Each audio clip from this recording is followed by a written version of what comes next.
নিজের অভিনয় দিয়ে দুই বাংলার অগণিত দর্শকের মন জয় করে নিয়েছেন জয়া আহসান। আজ ঢাকায় তো কাল কলকাতায়। এ যেন তার এক চিরচেনা রুটিন। কিছুদিন আগেই পালিত হলো জনপ্রিয় এই তারকার জন্মদিন। জন্মদিনের বিশেষ দিনে ভক্ত অনুরাগীদের শুভেচ্ছা ও ভালোবাসায় সিক্ত হয়েছেন জয়া। তাদের প্রতি কৃতজ্ঞতা জানাতেও ভোলেননি তিনি। কাজ নিয়ে কথা বলতে পছন্দ করলেও নিজের ব্যক্তিগত জীবন গোপন রাখতে চান। এটা তার সচেতন সিদ্ধান্ত বলে জানিয়েছেন তিনি। জয়া আহসান বলেন, একদমই আমার সচেতন সিদ্ধান্ত।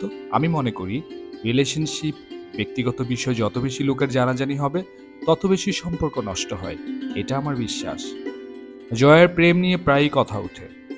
এমন প্রসঙ্গে অভিনেত্রী স্পষ্ট বলেন, একা আছি কিনা এটা একমাত্র আমিই বলতে পারবো। এটার উত্তর আমি দেব না।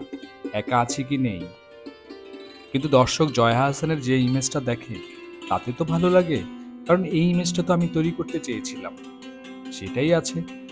আমি আমার ব্যক্তিগত জায়গায় অনুপ্রবেশ করতে দিতে চাই না আসলে কাউকেই। ব্যক্তিগত তো আসলেই ব্যক্তিগত, ওটা আমার কাজের বিষয়ে কোনো উপকারে আসবে না। তাহলে কেন আমি খামোখা প্রকাশ করব? আমি শুধু কাজ নিয়ে দর্শকদের খুব আগ্রহের জায়গায় রয়েছি। কাজ দিয়ে যারা আগ্রহের জায়গায় নেই, কাজ নিয়ে যারা ইনসিকিউর, তারাই নিজেদের ব্যক্তিগত জীবন এবং সংগ্রাম বিক্রি করে।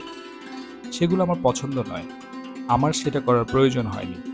সম্প্রতি জয়া অভিনীত তাণ্ডব ও উৎসব নামের দুটি সিনেমা প্রেক্ষাগৃহে মুক্তি পেয়েছে এবং চমৎকার সাড়া পেয়েছেন। অন্যদিকে ওপার বাংলার ডিয়ার মা আগে প্রচারণায় ব্যস্ত সময় পার করছেন অভিনেত্রী। সিনেমার দুই মুখ্য চরিত্রে অভিনয় করেছেন জয়া ও চন্দন রায় সেনাল। ছবিতে আরও আছেন শাশ্বত বন্দ্যোপাধ্যায়, ধৃতিমান চট্টোপাধ্যায়, মালায়ালাম অভিনেত্রী পদ্মপ্রিয়া জানকীরামন।